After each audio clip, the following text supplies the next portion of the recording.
Gawa na nga tayo ng tutorial kung paano mag-root, guys. So ito nga pala yung root natin. Ito. Kailangan nyo muna i-download yung mga disk. Yan. Pero hindi pa install yung root dyan. So yung first step na kailangan nyo, mag-download kayo ng ROM na itong Infinix. Itong ROM. So ito yung ROM ng Infinix ko. Ito. Kukunin nyo yung boot IMG, i-extract nyo dito, tapos i-ano nyo yung ipapatch ganito. Wait lang, hindi pala ganyan. Install, tapos select and patch file. Yun lang. Yun, tapos pipiliin nyo yung boot, tapos yun.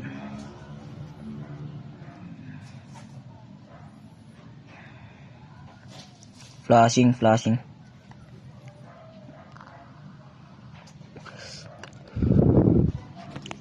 Ayun, done na.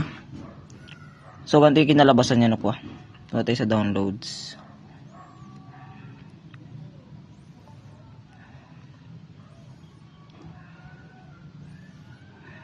So, ito yun. Mga disk patch. Pero sa akin, meron na eh. So, ito yun. Tapos, kailangan nyo na isa pang device para pang flash ba ito. OTG, tapos USB na Type-C. Tapos, na-download nyo yung Bagjagger.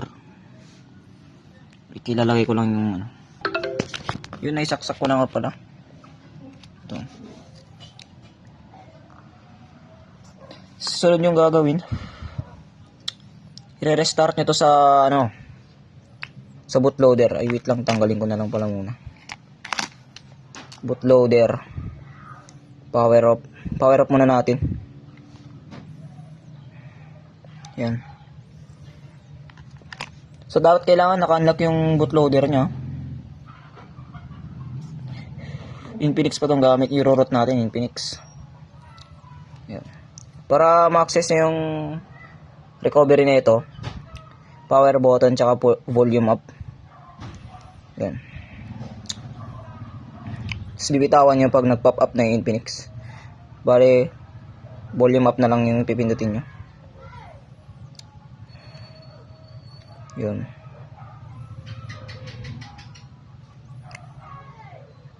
Ito naman, power, tas volume up.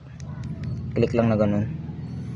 Tas pupunta kayo sa reboot to bootloader. Yan. Bago natin ilagay itong USB. So yun. Wait lang. Yun, nailagay ko na nga pala. Sunod, pupunta kayo sa Bagjagger. Yan. Yun o, device detected. Wait lang. Lagay ko ulit. Plug ko.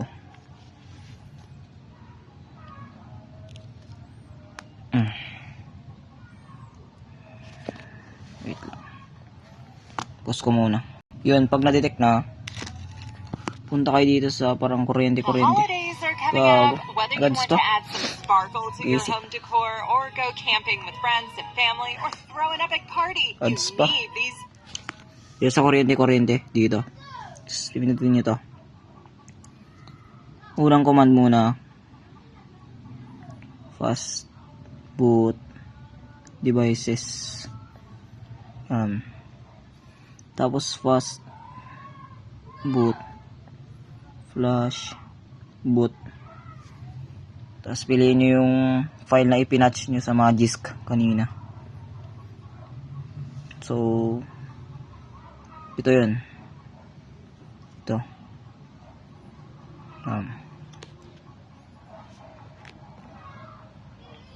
Yun. Tapos na. Tapos yung gagawin nyo, fast boot reboot. Yun. Yan lang kadali, guys.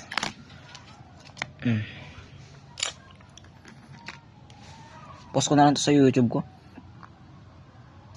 Kahit walang views ba.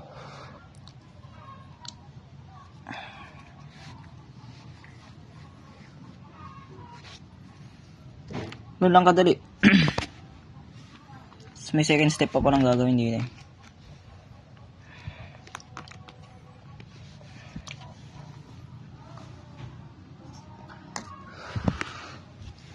Tanggalin ko na pala itong USB.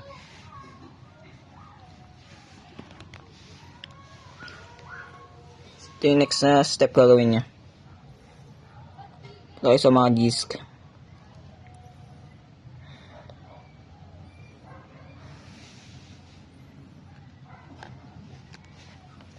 Yan.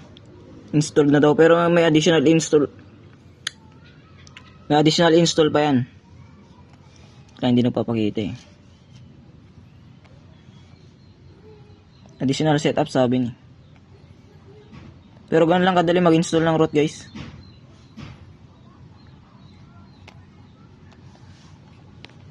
So okay na nga. Yun. Install na. I-download natin yung root checker pala. Para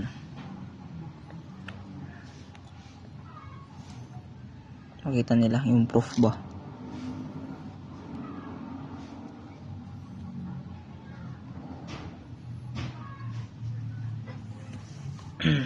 Yung download na. Check natin. Verify root. Ayun o. Rooted na to guys.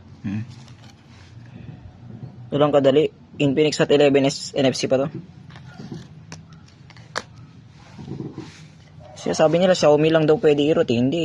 Pwede lahat ng device. Basta unlock yung bootloader. Pwede.